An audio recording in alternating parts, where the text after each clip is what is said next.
was a good enough explanation of what health insurance coverage is.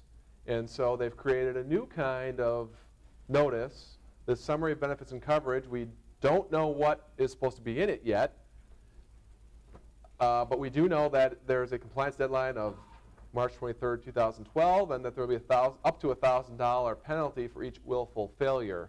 This is sort of a stay tuned thing. You know, a summary plan description certainly already is supposed to have the information that someone is supposed to know in order to understand their plan. And so I will be curious to find out what is supposed to be in this. Maybe this is supposed to be a one-page type thing. I don't know. I don't know what they were getting at with this. Brian, if you have any thoughts. I don't either. The essential coverage mandate or pay penalty.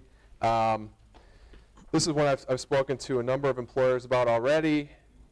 Effective in 2014, large employers, an average of 50 or more full-time employees who do not have minimum essential coverage, and again, we'll find out what that is, I think, from the health insurance exchanges, will be subject to a penalty tax of $2,000 per employee per year.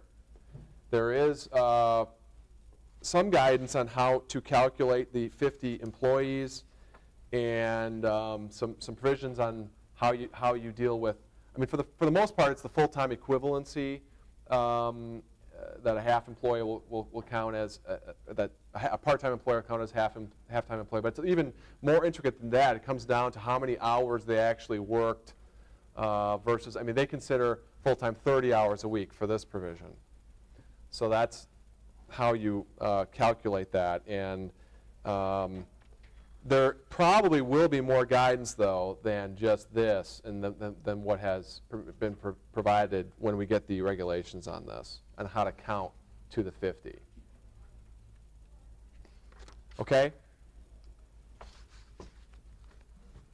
Cadillac plans.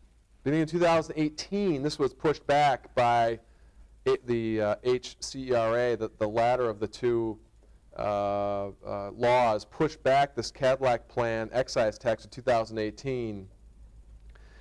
And it is an attempt, I think, by Congress to try to heavily disincentivize these plans that have very little cost sharing. That is, those plans that do not have higher deductibles, co-pays, and out-of-pockets are going to have very high premiums. And those are the plans that are commonly referred to as Cadillac plans. So as I mentioned before, Congress had a nod to wellness plans by increasing the incentive percentage from 20 to 30%. I think this is another nod to try to incentivize more consumer-driven health care. That is, a lot of the Cadillac plans are pretty much blank checks for employees to go and use the most expensive doctors, most expensive services available without any regard for the cost. And when you have deductibles and co-pays that you're worried about as a health plan participant, you can become more of a consumer. And I think this was an attempt to try to get rid of the plans that do not have any consumer aspects to them. Got a $10,000 premium for a single coverage, and you kick in $500 to an HRA for that person, I think you're over the mark. Good question. Any other questions on Cadillac plans? Okay. Tax credit to small employers, 25 or fewer.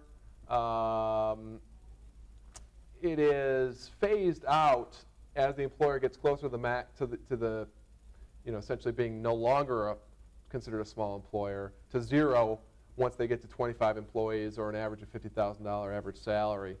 But it is available. I believe that's, I don't think it's on here. Is it a 2014, do you think? It should say in the timeline, but I didn't put it in the slide. Yeah, I think that's that's immediate? Okay. 2010. Yeah. Okay. Yeah. So for those of you who qualify, this will be essentially a tax credit that you just didn't have before, and at least for a while, providing health coverage will be a little cheaper. Yes?